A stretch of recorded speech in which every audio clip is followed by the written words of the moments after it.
I am the Tofu Golem. Please enjoy the video. You start by preparing both devices. Charge the Galaxy Watch 3 to at least 50% and enable Bluetooth on your phone so pairing is stable. Open the Galaxy Wearable app and allow Bluetooth, location, and notifications. These permissions let notifications and location services sync. Once the app finds the watch, confirm the pairing code shown on both screens. This step links health and notification data, so make sure the code matches exactly. Otherwise, pairing will fail and you'll need to retry. Once paired, customize the watch to match how you use it. Choose a watch face and complications for one-glance info, either in the app or by long pressing the face on the watch.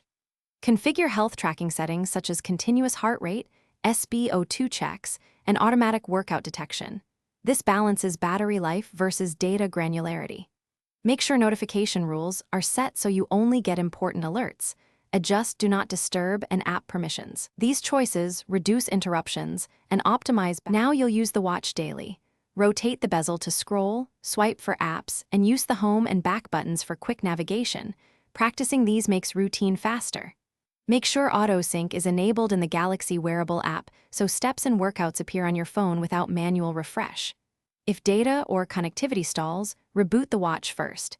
This fixes most problems. If that fails, reinstall the app or perform a factory reset as a last resort. Always back up settings before resetting. Thanks for watching. Consider subscribing if we helped you today.